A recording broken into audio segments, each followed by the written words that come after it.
Good evening and welcome to another episode of Service to Humanity, a program designed to keep you updated with the activities of the Federal Ministry of Humanitarian Affairs, Disaster Management and Social Development. I am irregular anchor Habiba Zakzak. In continuation of our review of social intervention programs or policies of the ministry to commemorate its 2 years in this month of August, we shall be looking at the efforts of the ministry in driving the alternate school program of the federal government and additional intervention to help tackle the problem of out-of-school children in Nigeria. The Minister of Humanitarian Affairs, Disaster Management and Social Development recently gave an insight on the program which we shall be sharing with Nigerians. Why don't you sit back as we take you through the problem of out-of-school children and this new innovation of government. I will be back shortly. Across the 6 geopolitical zones. They should use this money for what it is meant for, graciously to take care of their family. In 36 states and the FCT. Over 6.4 million of Nigerians poorest of the poor in about 1.3 million households receive conditional cash transfers of 5,000 naira monthly under the Household Upliftment Program of the federal government. Their joy knows no bound. And the government very well because they did well for us. It helped me to do any other thing, my family. Reducing absolute poverty, promoting shared prosperity through the Conditional Cash Transfer Initiative. The Federal Ministry of Humanitarian Affairs, Disaster Management and Social Development in service to humanity. Service to Humanity starts with news from the Management Diary. Our lineup includes the official launch of a USAID project that can prevent gender-based violence. In other news, the minister urges senior citizens to make their voices heard.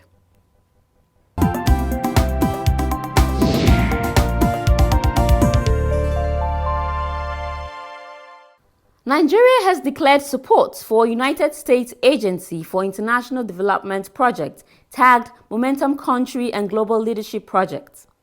The $5 million project is, amongst other things, targeted at preventing and responding to gender-based violence, reducing maternal and child mortality by increasing host country commitments to provide quality health care. Representing the Vice President, Professor Yemi Osinbajo, at the official launch of the project, the Minister of Humanitarian Affairs, Disaster Management and Social Development, Sadia Umar Farouk, reaffirmed Nigeria's support in tackling the menace of gender-based violence, which has become endemic in the society.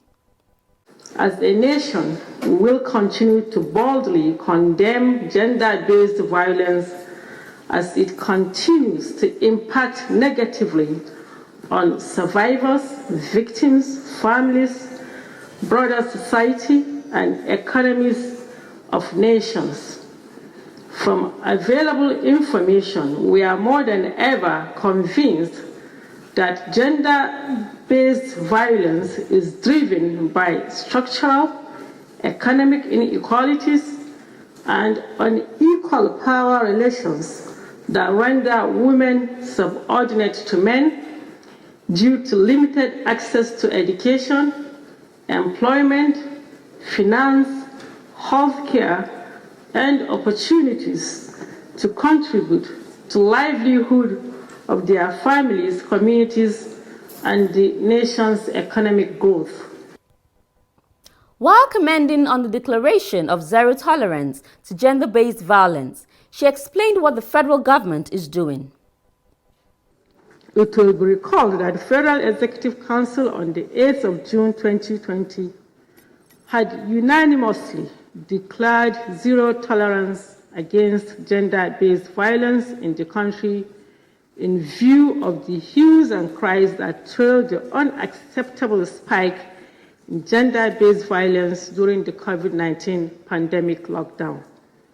This resulted in the inauguration of an interministerial gender-based violence management committee on the 23rd of June 2021, chaired by the Attorney General of the Federation and Minister of Justice, and co-chaired by the Honorable Minister of Women Affairs, to profile viable and sustainable solutions to address all forms of violence, especially against women, in the country as approved by His Excellency, Mr. President. In the same vein, Mr. President directed the Inspector General of Police to constantly engage the police to identify, arrest, and facilitate appropriate sanctions on all such perpetrators in furtherance of the declaration of zero tolerance to rape and other gender-based violence in our nation. Sadia Umar Farouk also commended the Minister of Women Affairs, Dame Pauline Talon, for a tireless campaign against gender-based violence in the country. She appreciated all stakeholders for their efforts and encouraged Nigerians to support the fight.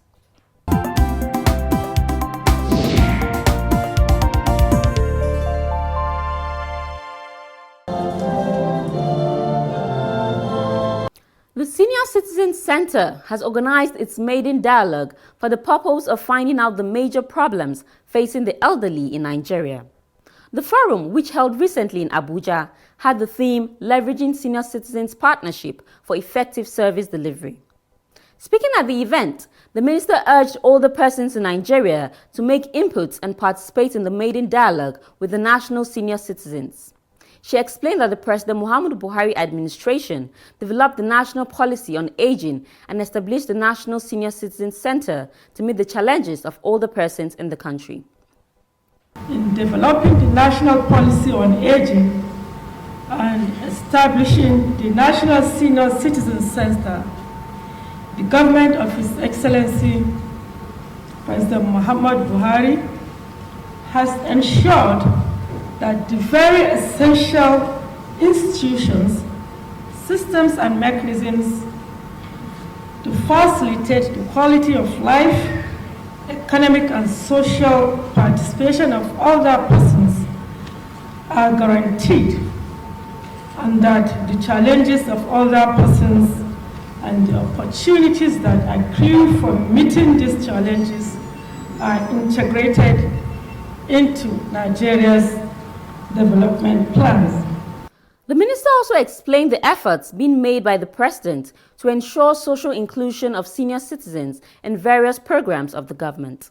I'm also delighted to say that the establishment of the National Senior Citizen Center, the concerns of older persons are no longer handled in discretionary and arbitrary manner, but are now addressed comprehensively as detailed in the National Senior Citizen Center Act and the National Policy on Aging, which is soon to be operationalized by the center, is now a guiding document on the operations of the center. Speaking earlier, the Director General of the National Senior Citizens Center, Dr. M.M. Omokaru, applauded the senior citizens for their resilience in the face of hardship, suffering, neglect, and abuse over the years. She appreciated the President and the Minister for their passionate efforts towards establishing the national policy and the Senior Citizen Center, while explaining the importance of the dialogue. There is no way we can identify the needs of senior citizens and cater for those needs as directed by the Act without forging an engagement mechanisms. We have to dialogue. But as we dialogue, I want us to have in mind that this population category is very diverse. Very diverse. That is why we were deliberate in selecting the senior citizens from the different categories, broad categories, to give the goodwill message to them. So that in looking at them, you're looking at exactly the variety and the uniqueness of the needs that we have been asked to cater for. Senior citizens representing various categories, including the urban and rural, the military and paramilitary, as well as the public and private sectors, attended the dialogue.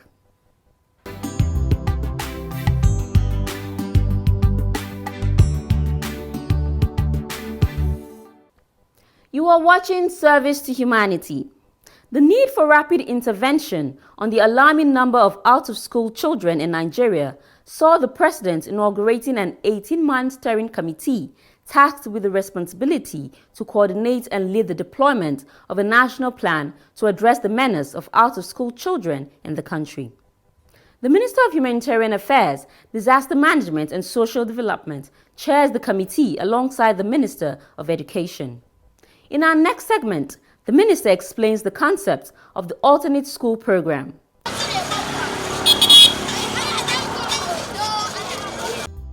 The number of out-of-school children in Nigeria is alarming. According to the Universal Basic Education Commission, about 13.2 million children are out of school in Nigeria. 10.5 million are aged between 5 to 14 years, which is the basic education age. 60% of these children are girls. The Minister of Humanitarian Affairs, Disaster Management and Social Development, Sadia Umar Farouk, explained how these figures constitute a humanitarian crisis and why the Nigerian government is concerned. The numbers of out-of-school children in Nigeria are alarming. UBEC estimates them to be above 13 million. Before this crisis gets worse, there's need really to have an intervention. This is where the alternate school program comes in. It is an intervention program focused on providing education in a flexible way to out-of-school children, while also providing them with social investment program benefits. The alternate school program is an intervention introduced by the federal government to tackle the problem of out-of-school children in Nigeria. The minister explains more on the concept of the ASP. It is an intervention program focused on providing education in a flexible way to out-of-school children, while also providing them with social investment program benefits. While there are many programs from government and in the non-governmental space targeted at the out-of-school children, the ASP is different because it also targets the humanitarian and social challenges. The alternate school program seeks to bring together formal and informal education. How does government intend to achieve this? The ASP will bring basic education to these children so that they are equipped with the education of skills to be part of the social economy as they grow. Every child has the right to education, no matter their circumstances. And the ASP will be part of what ensures that for our country's children, they have that. At a minimum, these children will be equipped with arithmetic, literacy, basic technology, and social studies education. The ASP will also pair the existing social investment programs to their particular circumstances. Tackling the problem of out-of-school children holds both short and long-term benefit for the nation. The minister explains some of these benefits. Directly, it will reduce the number of out-of-school children while providing a social protection to them and their families or guardians. The social investment programs themselves also help the local economies of those who are recipients. Some of these out-of-school children are loitering around the towns and cities, others are at the markets, some are at the mechanics and spare parts villages, and some are at the motor parks, and many are the almajiris. Many are in Islamic schooling and care, others are just beggars on the street, who are mainly in the northern part of our country. And most of these children are about between the ages of 7 to 12 years today. In the next 10 years, they will be 20 to 25. Already, they are vulnerable to risks, including trafficking of children, stealing children, recruiting children in criminal activities, children on drugs, use of children in cultist activities, etc. And these are vices that are consuming many of these children. No Nigerian will admire this or like it for our country. Therefore, reducing the number of out-of-school children will reduce the risks that these children are faced with. These are the short to medium-term benefits of the ASP. The long-term benefit for Nigerians is that this investment in education, coupled with the humanitarian needs of these children being met, allows these children to fulfill their potential and be protected as Nigerians. This ability to provide education and school welfare and social welfare to children is an investment for Nigeria's future. The Federal Ministry of Humanitarian Affairs, Disaster Management and Social Development says it will not relent until the number of out-of-school children has significantly reduced. It has pledged its commitment to do everything possible to carry every child along in this cause. This program is very important, and as you know, ideas are great, but the implementation is the most important thing. We are committed to doing this, and we're going to do it very well.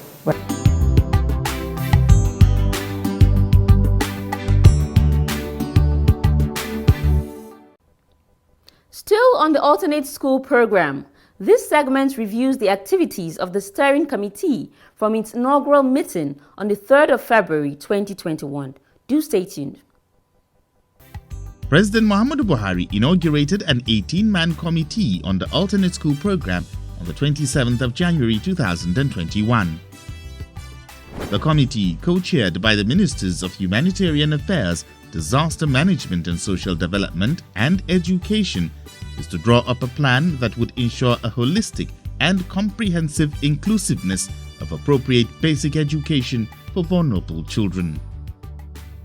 Other members of the Presidential Steering Committee on ASP included Chairman, Northern Governors Forum, Minister of State, Budget and National Planning, Minister of State, Education, Senior Special Assistant to the President, Sustainable Development Goals, and Executive Secretary, Universal Basic Education Commission UBEC, and representatives of other government and non-governmental agencies, as well as members of the legislature. The committee held her inaugural meeting on the 3rd of February 2021. I wish to thank the distinguished members of the Alternate School Program National Steering Committee. During the committee's second meeting, the Minister of Humanitarian Affairs, Disaster Management and Social Development, Sadia Umar Farouk, while urging stakeholders to put in their best towards achieving the success of the program, explained the aim of the alternate school program. Let us all remain mindful that the alternate school program possesses the potential for every child to gain access to quality education, irrespective of social, cultural, or economic standing, as well as provide a means of improving household incomes for their respective families through the federal government social intervention programs as delivered to the Ministry of Humanitarian Affairs, Disaster Management and Social Development. The technical advisor to the Minister of Humanitarian Affairs on SDGs, Nonye Ujam, presented the concept notes as developed from the inaugural meeting, which captured the plan and objectives of the ASP.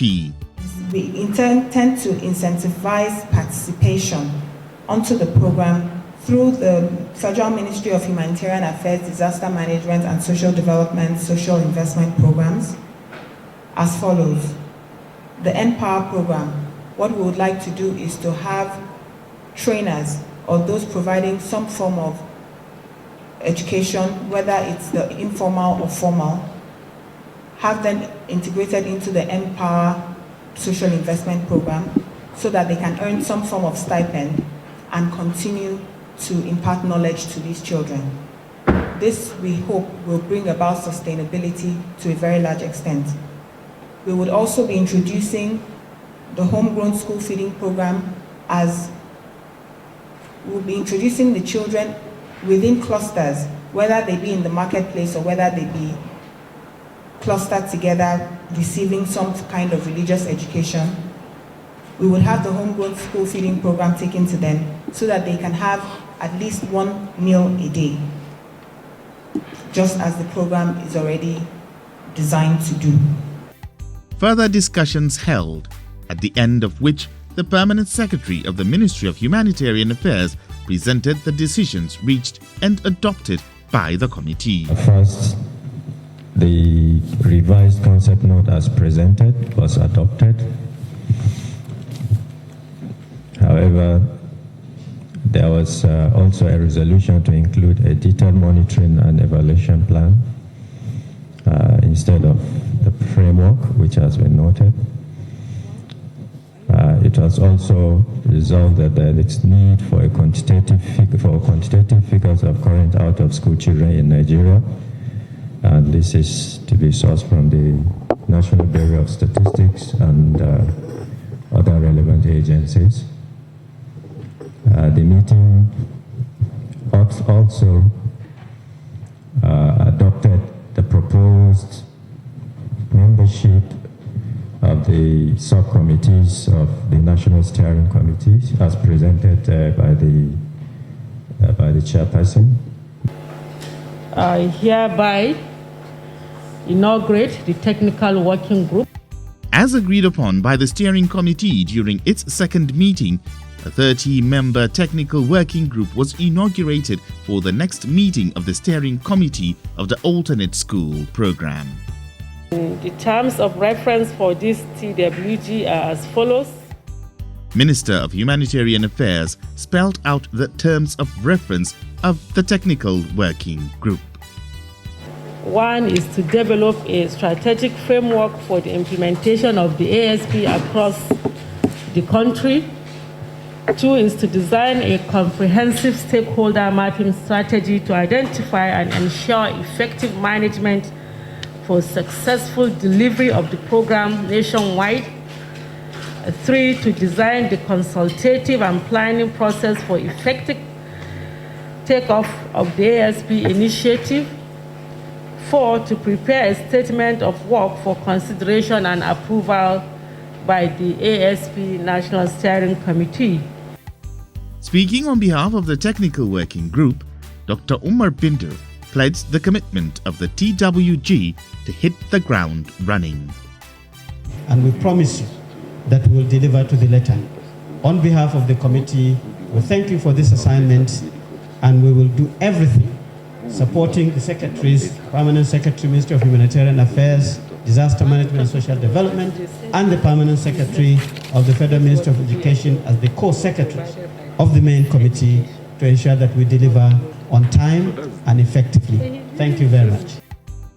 Minister of State Emeka Nwajuba gave a closing remark which encapsulated the necessity for the alternate school program. The fact that if you're going to be moving 100 million people out of poverty in the next 10 years, if you're going to be moving them out of poverty, there are key things that those people must possess. Number one is the ability to participate in the economic environment. That's her underlining letter to the president, which fetched disapproval. How do you then do that? These people are not coming, we're not trying to recreate the Ministry of Education. The objective of the ASP is to look at what needs to be done with the resources already available. Because the Ministry of Humanitarian is now confronted with a humanitarian crisis. A humanitarian crisis of people who are in no way able to help participate in bringing themselves out of poverty. So how do you begin to address this? The alternate school program does not intend to target to bring people to schools. They're going to be looking for those who already are not in schools, in spite of the fact that we have schools. Those who refuse to come. We must find those who we must equip to participate in this economy, no matter where they are.